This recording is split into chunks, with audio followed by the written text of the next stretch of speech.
Welcome to our YouTube channel Maharshi Academy. हमने कल last के जो टॉपिक्स है उसमें किया था आपके प्रोटीन माल न्यूट्रिशन के बारे में और विटामिन माल न्यूट्रिशन के बारे में। आज हम करेंगे मिनरल माल न्यूट्रिशन के बारे में। मिनरल माल न्यूट्रिशन, वही डेफिनेशन सेम।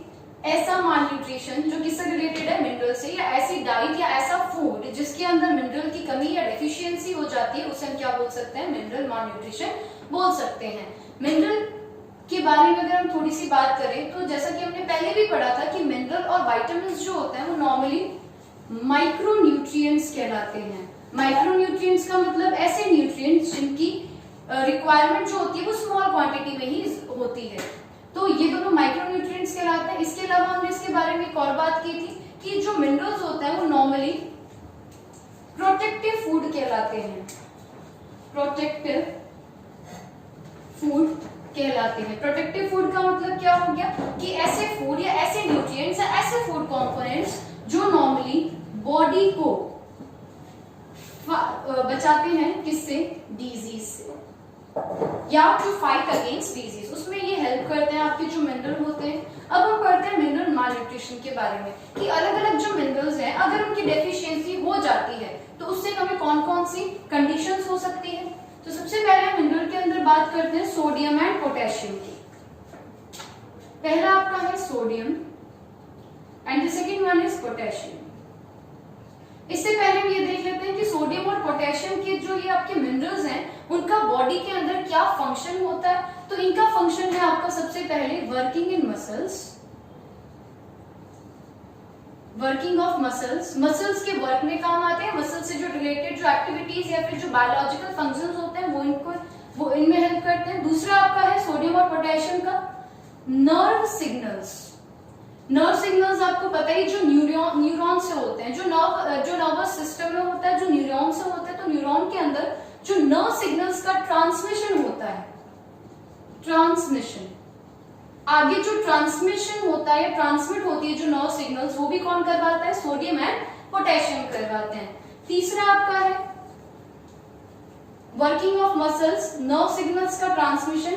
इसके अलावा आपके बॉडी का जो नॉर्मल फ्लूइड बैलेंस होता है, नॉर्मल फ्लूइड बैलेंस, उसमें भी कौन काम करते हैं, सोडियम एंड पोटेशियम। तो सोडियम और पोटेशियम के हमने नॉर्मली वर्क या फंक्शंस पढ़े हमारी बॉडी में, working of muscles, nerve signal का ट्रांसमिशन करवाना और बॉडी के अंदर जो नॉर्मल फ्लूइड होता है उसको बैलेंस को मेंटेन करके रखना। अब हम बात करते हैं सोडियम और पोटेशियम की डेफिशिएंसी से होने वाली कंडीशंस के नेम क्या क्या है। तो सोडियम से होने वाली जो डेफिशिएंसी की जो कंडीशन है उसे हम बोलते हैं हाइपोनेट्रीमिया।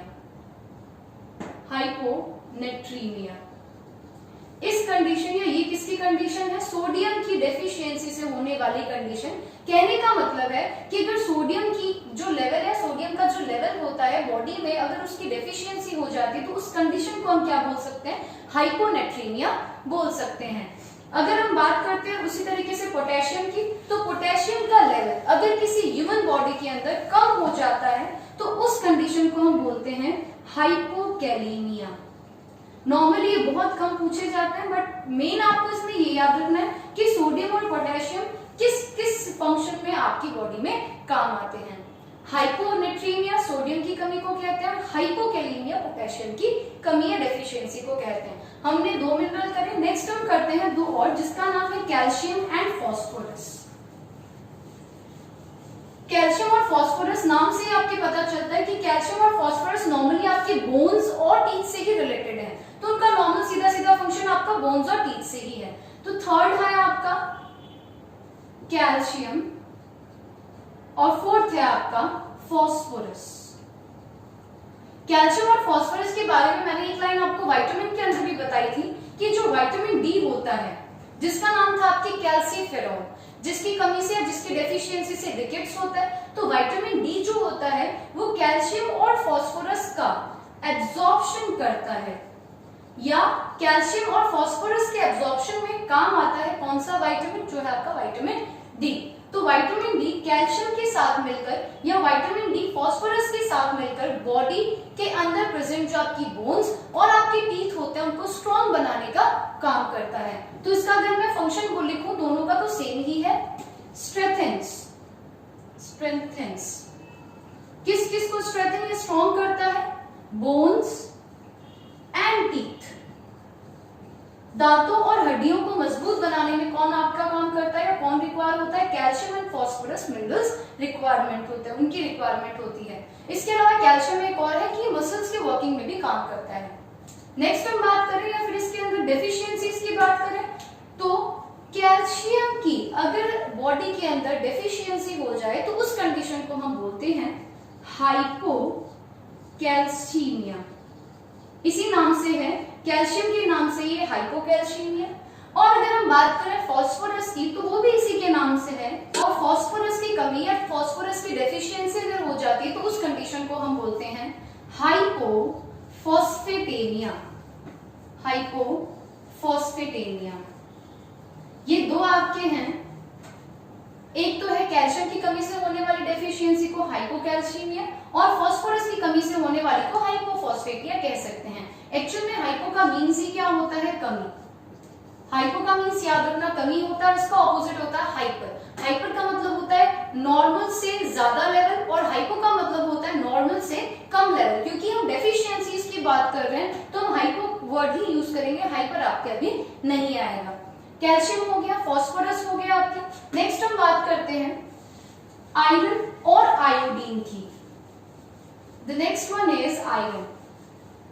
अगर हम आयरन मिनरल की बात करें विच इज फिफ्थ, आयरन। आपको नाम से आयरन का पता है कि नॉर्मली हमने लोअर क्लासेस में काफी बार पढ़ा है कि जो हीमोग्लोबिन होता है, हीमोग्लोबिन के अंदर जो आपका मेन कंपोनेंट होता है वो एक्चुअल में कौन सा मिनरल है? आपका आयरन मिनरल ही है। या मैं बोल दूं कि हीमोग्लोबिन जो आपका पिगमेंट है, हीमोग्लोबिन जो आपका पिगमेंट है जो क्या करता है नॉर्मली आरबीसीज को एक तो रेड कलर प्रोवाइड करवाता है और इसके अलावा टिश्यूज के अंदर जो ऑक्सीडेशन होता है वो भी इसी की वजह से होता है। या फिर मैं बोल दूं ऑक्सीजन को कंबाइन करने के लिए या ऑक्सीजन को बाइंड करने के लिए जो कंपोनेंट है वो आपका कौन है? हीमोग्लोबिन। लेकिन हीमोग्लोबिन का भी मेन कंपोनेंट आपके कौन है? आयरन। आयरन के बिना जो है वो हीमोग्लोबिन का फॉर्मेशन नहीं हो सकता और हीमोग्लोबिन के बिना आरबीसी का फॉर्मेशन नहीं हो सकता। RBC means red blood cells. तो आयरन के अंदर ही आयरन जो है वो हीमोग्लोबिन का मेन कंपोनेंट है और हीमोग्लोबिन किसका मेन कंपोनेंट है? आरबीसी का। तो आयरन की अगर हम बात करें कि हमारी बॉडी के अंदर आयरन का क्या यूज है या फिर क्या किस लिए नेसेसरी, तो सीधा सीधा दिखाई देता है कि in the formation of RBCs. RBCs के फॉर्मेशन के लिए किसका यूज होता है? आयरन का यूज होता है। या मैं एक और अगर बोलूं तो ऑक्सीडेशन इन टिश्यूज। जो टिश्यूज के अंदर ऑक्सीडेशन होता है वो भी किसकी वजह से होता है? आयरन की वजह से ही होता है इनडायरेक्टली। नेक्स्ट अगर हम बात करें कि अगर हमारे अंदर आयरन की डेफिशिएंसी हो जाए, सीधा सीधा आपको इफेक्ट दिखता है कि आयरन की डेफिशिएंसी हो जाए तो आरबीसी का नंबर भी कम हो जाता है या आरबीसी का फॉर्मेशन भी रुक जाता है। तो आयरन की डेफिशिएंसी से होने वाली डिजीज को हम बोलते हैं anaemia. Anaemia means number of red blood cells जो होती है वो बहुत ही कम हो जाती है और इसी कंडीशन को हम एनीमिया बोलते हैं। एनीमिया। तो आयरन से हीमोग्लोबिन, हीमोग्लोबिन से आरबीसी। सीधा सीधा फंक्शन है आयरन का in the formation of RBC and oxidation in tissues. Iron की कमी से, आयरन की डेफिशिएंसी से होने वाली आपकी जो कंडीशन है वो आपकी है एनीमिया।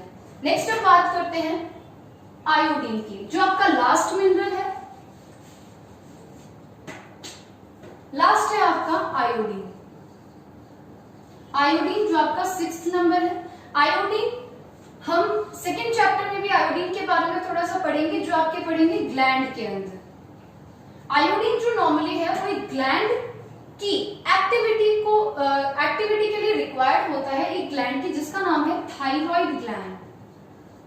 हमारे नेक में प्रेजेंट होती है जिसका नाम है थायराइड ग्लैंड। थायराइड ग्लैंड जो होती है उसकी फंक्शनिंग के लिए, थायराइड ग्लैंड की फंक्शनिंग के लिए यूज होता है क्या? आयोडीन। अब इसकी फंक्शनिंग इन द सेंस क्या है? आपको जैसे कि पता है जो भी ग्लैंड्स होती है ह्यूमन बॉडी के अंदर वो हमेशा सीक्रेशन सीक्रेशन का काम करती है। और कौन से सीक्रेशन का काम करती है? हार्मोन्स के सीक्रेशन का काम करती है। उसी तरीके से थायराइड ग्लैंड का भी एक हार्मोन है जिसका नाम है थायरॉक्सिन।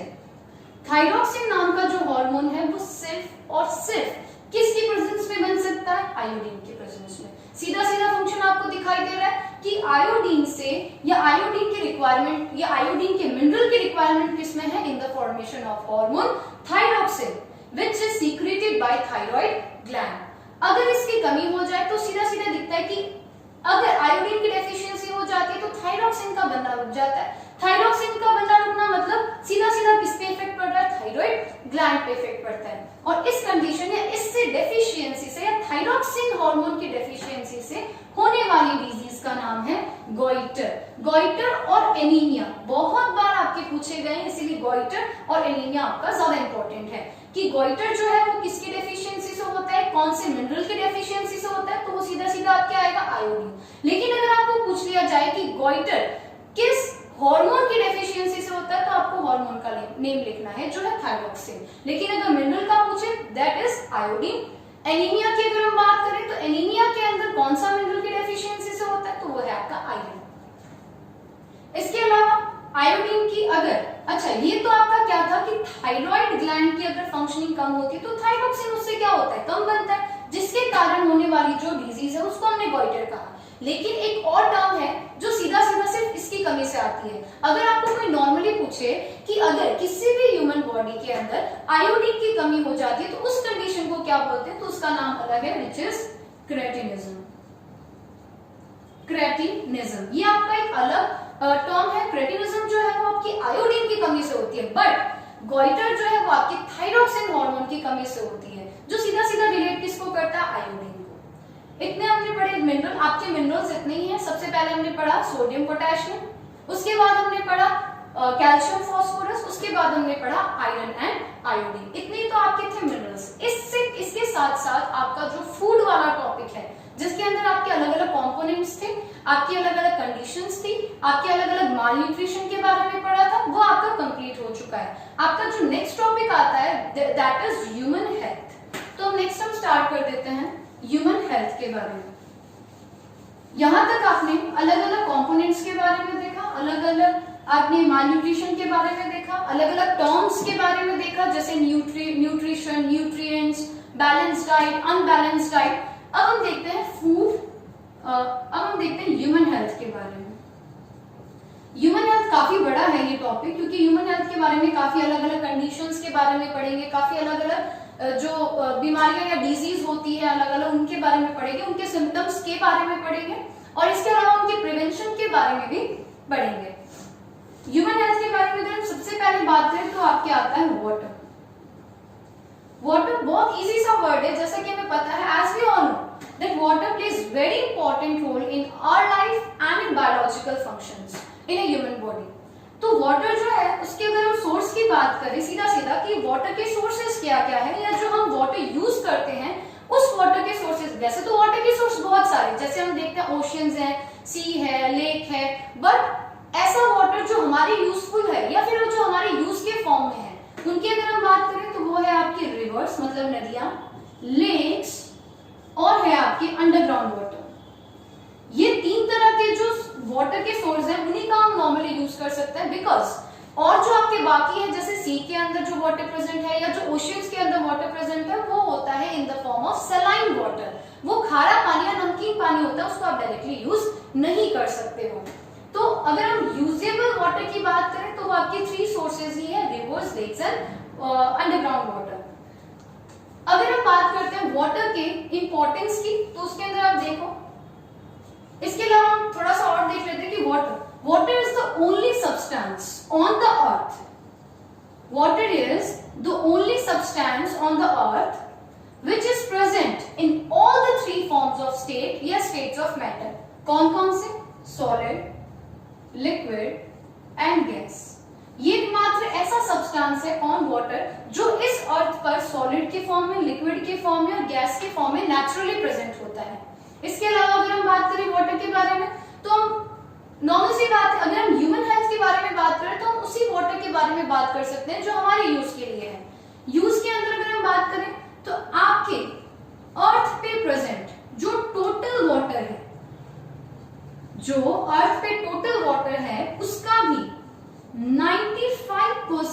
ज्यादा 95% और more than 95% of total water is in the form of saline water, जो हमारे कोई काम का नहीं है। तो आपका सलाइन वाटर कितना है?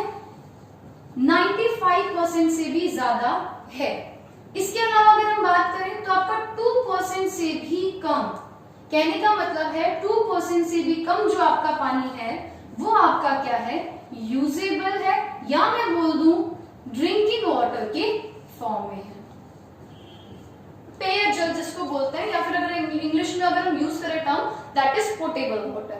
पोटेबल वाटर को ही ड्रिंकिंग वाटर बोलते हैं। हमने ये देखा कि वाटर जो है उसके normally sources rivers, lakes, underground etcetera है।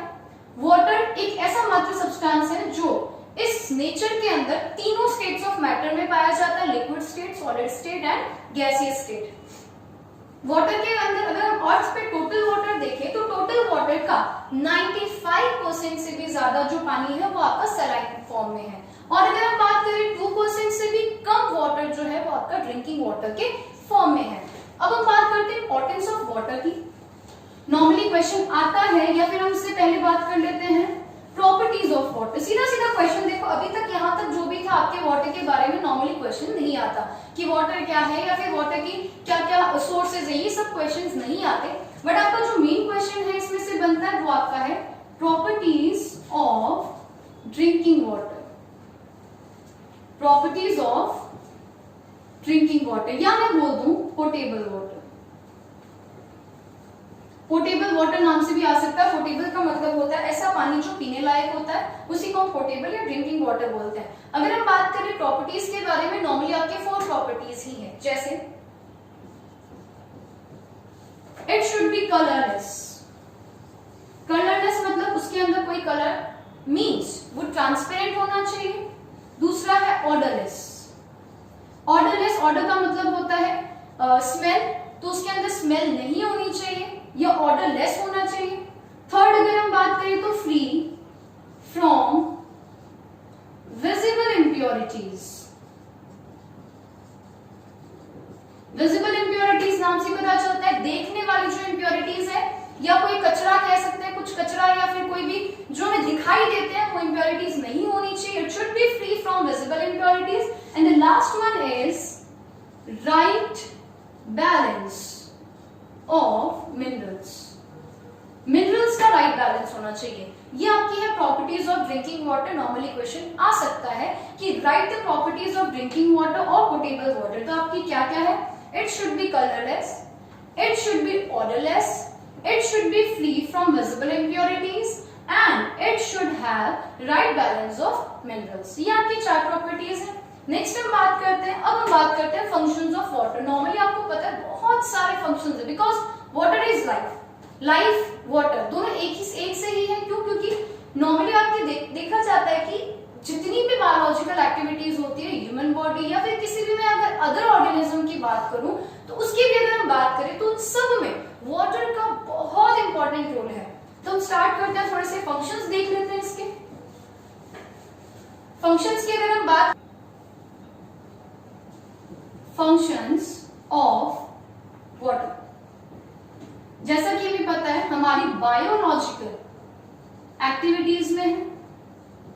बायोलॉजिकल एक्टिविटीज बहुत सारी, इसके अंदर भी हम थोड़ा सा बात करेंगे। बायोलॉजिकल एक्टिविटीज है नॉर्मली आपके डोमेस्टिक मतलब घरेलू एंड इंडस्ट्रियल पर्पसेस में है, इंडस्ट्रियल पर्पसेस। इसके अलावा हम बात करें तो ये थोड़ा इंपॉर्टेंट है, which is bubble movement. Biological activities में वाटर का रोल है, डोमेस्टिक एंड इंडस्ट्रियल पर्पसेस में वाटर का रोल है। इसके अलावा बबल मूवमेंट। बबल मूवमेंट एक बार थोड़ा सा देख लेते हैं। बबल मूवमेंट होता क्या है? बबल मूवमेंट एक बॉडी के अंदर ऐसा मूवमेंट या ऐसा लास्ट मूवमेंट जिसके थ्रू बॉडी के अंदर नाइट्रोजनस वेस्ट या फिर रिमूवल जो वेस्ट होता है उसको बाहर निकाल दिया जाता है बॉडी से। उस मूवमेंट को क्या बोलते हैं? Bubble movement. या मैं बोल दूं ऐसा मूवमेंट या जिस मूवमेंट की हेल्प से हम अपनी बॉडी के अंदर नाइट्रोजनस वेस्ट या फिर रिमूवल वेस्ट को एक्सक्रीट आउट करते हैं, उसी को हम क्या बोलते हैं? बबल मूवमेंट बोलते हैं। उसके लिए भी वाटर का बहुत बहुत इंपॉर्टेंट रोल होता है। इसलिए नॉर्मली प्लेंटी ऑफ वाटर हमें रिक्वायरमेंट होता है हर बायोलॉजिकल एक्टिविटी के लिए, बबल मूवमेंट के लिए, और नॉर्मली आपको पता है जैसा कि डोमेस्टिक या फिर इंडस्ट्रियल पर्पसेस के लिए तो ऑलरेडी होता ही है। अब हम थोड़ा सा बात करते हैं इसकी, थोड़ी सी डिटेल में देख लेते हैं कि बायोलॉजिकल एक्टिविटीज कौन कौन सी हो सकती है। तो बायोलॉजिकल एक्टिविटीज में अगर मैं बात करूं तो आपका बायोलॉजिकल एक्टिविटीज के अंदर अगर हम बात करें तो जैसे कि सबसे पहले अगर हम बात करें तो बायोलॉजिकल एक्टिविटीज में सीधा सीधा आती है मेटाबॉलिक एक्टिविटीज।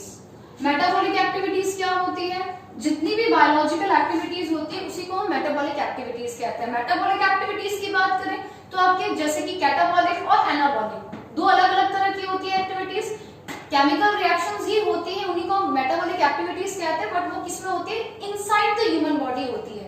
तो मेटाबॉलिक एक्टिविटीज के लिए वाटर का बहुत इंपॉर्टेंट रोल है। जैसे कि बहुत सारे ऐसे एंजाइम्स हैं जो सिर्फ और सिर्फ वाटर की प्रेजेंस में ही काम करते हैं, जिन्हें हम हाइड्रोलाइटिक एंजाइम्स कहते हैं। इसी तरीके से बहुत अलग अलग क्लासेस हैं एंजाइम्स की जो वाटर की प्रेजेंस में ही अपना काम कर सकती है। तो उसके लिए क्या इंपॉर्टेंट है? आपका वाटर का फंक्शन है, या उसी में आपको वाटर का फंक्शन दिखाई देता है। दूसरी अगर मैं बात करूं तो removing of toxic substances, toxic substances में ही आपका आता है रिमूवल वेस्ट, या मैं बोल दूं नाइट्रोजिनस वेस्ट।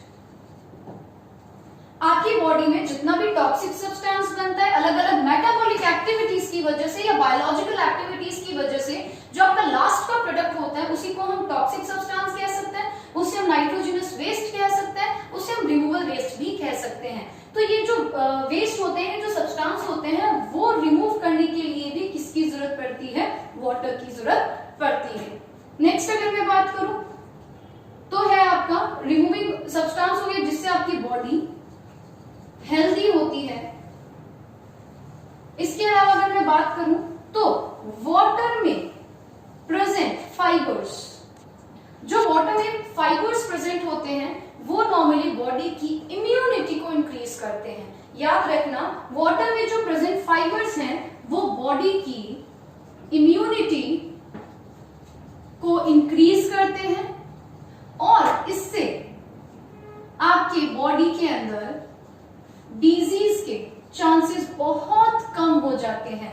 वाटर के अंदर प्रेजेंट जो फाइबर है वो आपकी बॉडी की इम्यूनिटी को इंक्रीज करते हैं, जिसकी वजह से ड्यू टू दिस डिजीज जो होती है उनके जो चांसेस होते हैं, उनके जो रिस्क होते हैं, उनके बहुत ही कम हो जाते हैं। नेक्स्ट अगर मैं बात करूं तो आपके प्रिवेंट करता है, जैसे किस किस से बचाता है वाटर का, जो वाटर बॉडी के अंदर किस किस चीजों से बचाता है? तो पहला आपका फैट डिपोजिशन, जो बॉडी में एक्स्ट्रा फैट डिपॉजिट हो जाता है उससे प्रिवेंट करता है। इसके अलावा एलर्जिक रिएक्शन से, एलर्जिक रिएक्शंस जिसको होती है उसके लिए पानी बहुत इंपॉर्टेंट होता है, उसका रिक्वायरमेंट बहुत ज्यादा होती है। इसके अलावा मैं बात करूं तो किडनी के अंदर स्टोन्स होने के चांसेस बहुत कम होते हैं। स्टोन्स मतलब पथरी जो होती है किडनी के अंदर, उसके चांसेस भी कम करता है अगर हम क्या करते हैं? वाटर को इनटेक ज्यादा अमाउंट में करते हैं। इसके अलावा आपके कॉमन कोल्ड, जुकाम जो होता है उसको भी बचाने के लिए आप नॉर्मली वाटर का यूज होता है। वाटर से प्रिवेंशन मिलता है। किस किस से प्रिवेंशन मिल सकता है? कॉमन कोल्ड से, किडनी में होने वाले स्टोन से, एलर्जिक रिएक्शन से और एक्स्ट्रा जो फैट डिपोजिशन होता करने से। इन सब से बचाने में, जैसे आपने देख लिया था ये चारों जो पॉइंट्स हैं, इन सब से बचाने के लिए हमें क्या करना पड़ता है? वाटर को इनटेक करना पड़ता है, वो भी ज्यादा क्वांटिटी में। इसीलिए जो डॉक्टर्स होते हैं वो भी हमें एडवाइस करते हैं कि नॉर्मली एक अडल्ट को एक दिन में 8 ग्लासेस, कितने glasses? 8 glasses per day consume करना होता है। पर डे नॉर्मली कितनी ग्लासेस होती है? 8 ग्लासेस। एक क्वेश्चन नॉर्मली आया हुआ भी है कि डॉक्टर्स के अकॉर्डिंग या डॉक्टर की एडवाइस के अकॉर्डिंग नॉर्मली एक अडल्ट को कितनी ग्लासेस ऑफ वाटर एक दिन में लेना चाहिए? तो उसका आंसर आपका है 8। आज हमने जो किया, आज हम इतना ही करेंगे। हमने आज क्या क्या किया? हमने आज मिनरल्स की डेफिशिएंसी से होने वाली कंडीशंस के बारे में पढ़ा, मिनरल्स का हमारी बॉडी में क्या क्या रोल है उसके बारे में पढ़ा। उसके बाद हम आए ह्यूमन हेल्थ के टॉपिक के ऊपर। ह्यूमन हेल्थ का सबसे पहला टॉपिक हमने किया वाटर के बारे में। वाटर के अंदर हमने वाटर की प्रॉपर्टीज देखी कि एक ड्रिंकिंग वाटर या एक पोटेबल वाटर की क्या क्या प्रॉपर्टीज होनी चाहिए, जैसे कलरलेस, ऑडरलेस, विजिबल इंप्योरिटीज उसमें नहीं होनी चाहिए, या उस वाटर के अंदर जो मिनरल का बैलेंस है वो एकदम सही होना चाहिए। इसके अलावा हमने किया कि वाटर के रिसोर्सेज, वो नॉर्मली क्वेश्चंस आपके आते हैं जैसे रिवर्स, ये सब जो अंडरग्राउंड वाटर है वो नॉर्मली पता होता है। नेक्स्ट हमने किया था फंक्शंस ऑफ वाटर, बहुत इंपॉर्टेंट है, नॉर्मली इससे क्वेश्चन आता है। तो फंक्शंस ऑफ वाटर में बायोलॉजिकल एक्टिविटीज है जिसमें मेटाबॉलिक एक्टिविटीज आती है। इसके अलावा टॉक्सिक सब्सटेंसेस को रिमूवल में काम करता है। वाटर के अंदर जो प्रेजेंट फाइबर्स होते हैं वो आपकी बॉडी की इम्यूनिटी को इंक्रीज करते हैं, डिजीज के रिस्क को कम करते हैं। इसके अलावा किस किस से प्रिवेंशन हो सकता है, जैसे fat deposition, allergic reactions, kidney के अंदर पाए जाने वाले स्टोन्स या किडनी के अंदर जो स्टोन्स होते हैं उनसे। इसके अलावा कॉमन कोल्ड। और लास्ट आपका क्वेश्चन था कि कितने glasses of water per day, तो वो है आपके वाटर जो है वो आपका 8 ग्लासेस ऑफ वाटर है। आज के हम इतना ही करते हैं। नेक्स्ट हम लेंगे आपका जैसे कि obesity, blood pressure, toxic substances, इन सब के बारे में हम डिटेल स्ट्रक्चर स्टडी करेंगे। Thank you.